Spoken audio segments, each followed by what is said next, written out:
कर्ण के बारे में कुछ ऐसी बातें जिन्हें जानकर आप हैरान रह जाएंगे। महाभारत युद्ध में कौरवों के पक्ष से युद्ध करने वाले कर्ण को महाभारत का महान योद्धा माना जाता है। कर्ण को दुर्योधन से काफी अच्छी मित्रता थी। उसने अंत समय तक दुर्योधन का ही साथ दिया। कर्ण का जीवन रहस्यमय माना जाता है। आइए जानते हैं कर्ण के जीवन से जुड़ी कुछ रहस्यमय बातें जिन्हें शायद आप नहीं जानते होंगे। कर्ण की इन बातों को जानकर आप हैरान रह जाएंगे। कर्ण महाभारत युद्ध में भाग लेने वाला एकमात्र योद्धा था जिसे कुंवारी कन्या ने जन्म दिया था। कुंती ने अविवाहित अवस्था में दुर्वासा ऋषि से मिले वरदान से भगवान सूर्य का आवाहन करके कर्ण को जन्म दिया था, लेकिन समाज में बदनामी के भय से उसने उसे स्वीकार नहीं किया और उसे गंगा में बहा दिया था। हस्तिनापुर के सारथी अधिरथ को वह शिशु गंगा किनारे मिला था और उसने और उसकी पत्नी राधा दोनों ने मिलकर कर्ण का पालन पोषण किया था। कर्ण को अधिरथ की पत्नी राधा ने पाला था, इसलिए कर्ण को राधे भी कहा जाता है। कर्ण का पालन एक रथ चलाने वाले ने किया था, जिसकी वजह से कर्ण को सूत पुत्र कहा जाता है। कहा जाता है कि द्रौपदी को कर्ण से प्रेम था और कर्ण भी द्रौपदी को पसंद करते थे।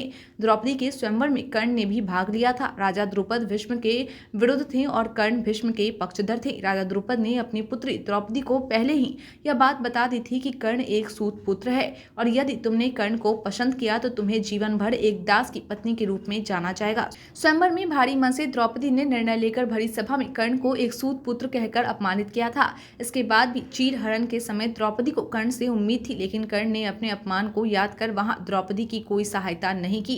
बाद में जब भीष्म पितामह बानों की सैया पर चले गए थे, तब कर्ण ने उनसे यह बात कहा कि वे द्रौपदी को चाहते थे। यह बात द्रौपदी ने भी सुनी और पहली बार द्रौपदी को भी यह मालूम हुआ था कि कर्ण भी उससे प्रेम करते हैं। दुर्योधन की पत्नी भानुमति से कर्ण की अच्छी मित्रता थी।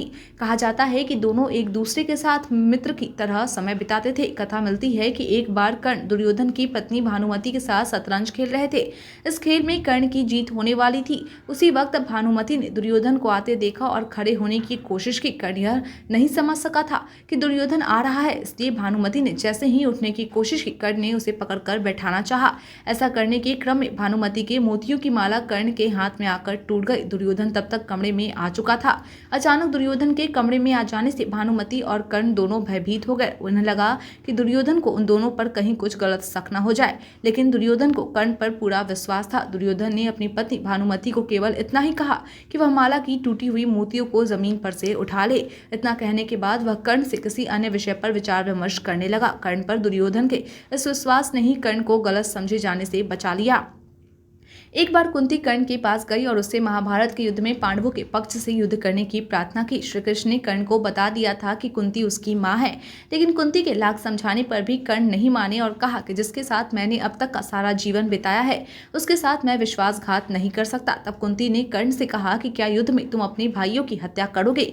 कुंती के ऐसा कहने पर कर्ण ने बड़ी ही सुविधा भरे मन से कुंती को वचन दिया था कि माता, कर्ण के पास याचक बनकर आया हुआ कोई भी व्यक्ति खाली हाथ नहीं जाता, अतः मैं तुम्हें वचन देता हूँ कि युद्ध में अर्जुन को छोड़कर मैं अपने किसी अन्य भाइयों पर शस्त्र नहीं उठाऊंगा।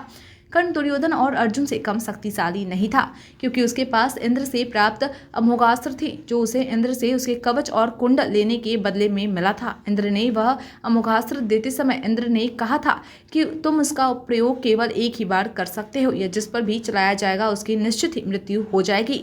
जब घटोत्कच के पांडव पक्ष से लड़ने पर कौरवों की सेना में हाहाकार मच गया था, उस समय दुर्योधन के आग्रह करने पर कर्ण ने भीमपुत्र घटोत्कच का इसी अस्त्र के प्रयोग से वध किया था। बताया जाता है कि भगवान कृष्ण, कर्ण और द्रौपदी के शरीर में समानता थी। माना जाता है कृष्ण का शरीर सामान्य तौर पर लड़कियों की तरह लावण्यमय था, लेकिन उनका मृदु शरीर युद्ध के समय विस्तृत होकर कठोर दिखाई देने लगता है। यही विशेषता द्रौपदी और कर्ण के शरीर में भी थी। इसका मतलब यह है कि तीनों लोग समय के साथ अपने शरीर को कोमल या कठोर बना सकते थे। ऐसी मान्यता है कि एक बार कर्ण ने अपने यौवन का दान दे दिया था। कथा आती है कि एक बार भगवान नारायण स्वयं ब्राह्मण के वेश में दुर्योधन के महल पर आकर भिक्षा मांगने लगे। दुर्योधन ने जब ब्राह्मण को स्वर्ण आदि देना चाहा तो उसने लेने से इनकार कर दिया। तब उस ब्राह्मण ने कहा कि मैं चारों धाम की तीर्थ यात्रा करना चाहता हूँ, लेकिन मैं अपनी वृद्धावस्था से दुखी हूँ। कमजोर और अस्वस्थ शरीर के कारण मैं तीर्थ यात्रा नहीं कर पा रहा हूँ, इसलिए यदि आप मुझे दान देना चाहते हैं तो यौवन का दान कीजिए। ब्राह्मण के इस प्रकार कहने पर दुर्योधन ने उस विप्र को बताया कि मेरे यौवन पर मेरी पत्नी का अधिकार है, अतः मैं उससे आज्ञा लेकर ही कुछ कह सकता हूँ। दुर्योधन अपने अंतःपुर में गया और मुंह लटकाए वापस आ गया। दुर्योधन का लटका मुंह देखकर ब्राह्मण बिना कुछ कहे खुद ही आगे बढ़ गए। दुर्योधन के बाद वह ब्राह्मण महादानी कर्ण के पास पहुंचे। कर्ण के द्वार पर पहुंचकर भी उस ब्राह्मण ने वही निवेदन किया जो दुर्योधन से किया था। कर्ण भी अपनी पत्नी से सलाह लेने के लिए अंदर उसके कमरे में चला गया।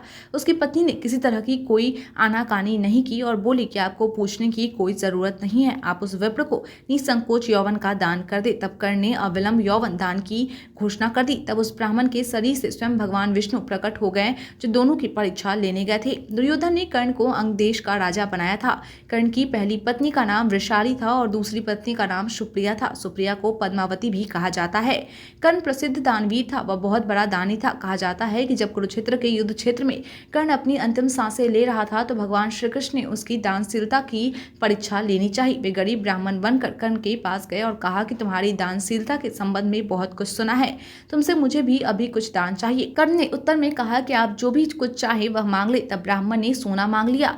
तब कर्ण ने कहा कि सोना तो केवल उसके दांतों में है और आप इसे ले सकते हैं। तब कर्ण ने एक पत्थर उठाकर अपने दांत तोड़ दिया और उस रक्त से सने हुए सोने को लेने इनकार करने पर कर्ण ने एक बाण उठाकर आसमान की तरफ चलाकर बारिश करा दी और बारिश के पानी से दांत धोकर ब्राह्मण को दान कर दिया। महाभारत काल में द्रोणाचार्य, परशुराम और वेद व्यास को ही ब्रह्मास्त्र चलाने और किसी के द्वारा चलाए गए ब्रह्मास्त्र को असफल करने की विद्या ज्ञात थी। कर्ण सबसे पहले द्रोणाचार्य के पास ब्रह्मास्त्र विद्या सीखने गए थे, लेकिन उन्होंने उन्हें शिक्षा देने से मना कर दिया था। तब वे परशुराम के पास गए थे। उस काल में ब्रह्मास्त्र विद्या के दुरुपयोग होने की संभावना बढ़ गई थी, इसलिए परशुराम ने यह प्रतिज्ञा की थी कि वे इस विद्या को किसी ब्राह्मण को ही सिखाएंगे। कर्ण यह विद्या सीखना चाहता था, इसलिए उसने परशुराम के पास पहुंचकर स्वयं को ब्राह्मण का पुत्र बताया और उसने यह विद्या सीख ली। एक दिन की घटना यह है कि गुरु परशुराम अपने शिष्य कर्ण की गोद में सिर रखकर गहरी नींद में सो रहे थे। उस समय ऐसा हुआ कि एक कीड़ा आकर कर्ण की जांघ पर डंक मारने लगा। कर्ण की जांघ पर घाव हो गया, लेकिन अपने गुरु परशुराम की नींद खुल जाने के डर से वह चुपचाप बैठा रहा। तब घाव से खून बहने लगा। बहते खून के स्पर्श से परशुराम जी की नींद खुल गई। तब उन्होंने कर्ण से पूछा कि तुमने उस कीड़े को हटाया क्यों नहीं। तब कर्ण ने अपने गुरु को बताया कि आपकी नींद न खुल जाए, इसलिए हमने ऐसा किया। लेकिन परशुराम को यह संदेश हो गया कि ब्राह्मण में इतनी सहनशीलता नहीं हो सकती। अतः परशुराम के जोर देकर पूछने पर कर्ण ने सच बता दिया कि वह ब्राह्मण नहीं है। परशुराम ने क्रोधित होकर कर्ण को श्राप दे दिया कि तुमने जो भी विद्याएं मुझसे सीखी है वह मुझसे झूठ बोलकर सीखी है, इसलिए जब तुम्हें इस विद्या की सबसे अधिक जरूरत होगी उस समय तुम यह विद्या भूल जाओगे। परशुराम के श्राप के अनुसार हुआ भी यही कि जब कर्ण को ब्रह्मास्त्र की जरूरत पड़ी तब वे यह विद्या भूल गए। परशुराम जी से शिक्षा ग्रहण करने के बाद कर्ण जंगल में भटक रहे थे। उन दिनों उन्होंने शब्द भेदी विद्या सीखी थी। एक दिन में इस विद्या को अभ्यास कर रहे थे, तब उन्होंने एक गाय के बछड़े को जंगली जानवर समझकर शब्द भेदी बाण चला दिया और उस बाण से बछड़ा मारा गया। तब उस गाय के बछड़े के मालिक, जो कि एक ब्राह्मण था, उसने कर्ण को श्राप दे दिया कि जिस प्रकार उसने एक असहाय बछड़े को मारा है वैसे ही एक दिन उसकी भी वैसे ही मृत्यु हो जाएगी। तब वह असहाय होगा और उसका ध्यान अपने शत्रु से कहीं अलग किसी और काम पर होगा।